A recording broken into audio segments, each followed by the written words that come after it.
ડીસાના sport club ખાતે નિમ્સ hospital દ્વારા અંગદાન જાગૃતિ અભિયાન અંતર્ગત ક્રિકેટ ટુર્નામેન્ટનું આયોજન કરાયું।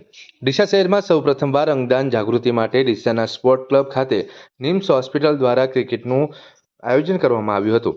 આ ક્રિકેટ ટુર્નામેન્ટનો ખાસ હેતુ લોકો વધુમાં વધુ અંગદાન વિશે જાણતા થાય તે માટે કરવામાં આવ્યું છે। ડીસાના સ્પોર્ટ ક્લબ મેદાન ખાતે શરૂ થયેલી આ ક્રિકેટ ટુર્નામેન્ટ 8 દિવસ સુધી ચાલશે, જેમાં 12 જેટલી ટીમોએ ભાગ લીધેલો છે। આજે પણ સમાજના અનેક લોકોને અંગદાન અંગેની જાણકારી નથી। સમાજમાં હજી પણ અંગદાનની જાગૃતિ જોઈએ એટલા પ્રમાણમાં નથી। જો કે જાગૃતિનું પ્રમાણ ધીમે ધીમે વધી રહ્યું છે, એક સારી બાબત છે। ત્યારે બનાસકાંઠા જિલ્લામાં પણ ધીમે ધીમે અંગદાન વિશે જાગૃતિ આવી છે અને અત્યાર સુધીમાં બનાસકાંઠા જિલ્લામાં 4 જેટલા લોકોએ અંગદાન કર્યું છે। ત્યારે અંગદાન વિશે લોકોમાં વધુમાં વધુ જાગૃતિ આવે તે માટે ડીસા ખાતે કાર્યરત નિમ્સ હોસ્પિટલ દ્વારા એક અનોખું અંગદાન જાગૃતિ અભિયાન શરૂ કરવામાં આવી છે, જેમાં આજે આપણે જોઈએ છીએ કે ક્રિકેટ એ લોકોની સૌથી વધુ લોકપ્રિય રમત છે અને ક્રિકેટ જોવા માટે હજારોની સંખ્યામાં લોકો જોડાતા હોય છે।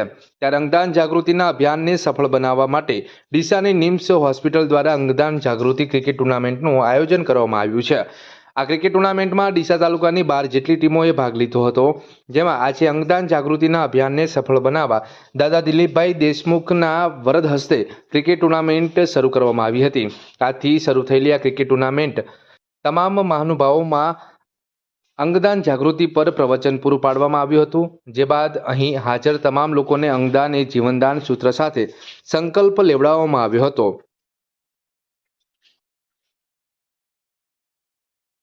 આ ક્રિકેટ ટુર્નામેન્ટનો ખાસ હેતુ અહીં ક્રિકેટ ટુર્નામેન્ટ જોવા આવનાર લોકોમાં અંગદાન વિશે જાગૃતિ આવે એ ક્રિકેટ ટુર્નામેન્ટ સ્પોર્ટ ક્લબ ખાતે 8 દિવસ સુધી યોજાશે, જેમાં રોજે રોજ દર્શકો તેમજ વિજેતાઓ અને રનર્સ અપ ટીમ માટે સિયારામ ફર્નિચર મોલ દ્વારા ઇનામો રાખવામાં આવ્યા છે। આમ આજથી શરૂ થયેલી આ ક્રિકેટ ટુર્નામેન્ટ એક અંગદાન જાગૃતિ માટે સુંદર આયોજન કરવામાં આવ્યું છે।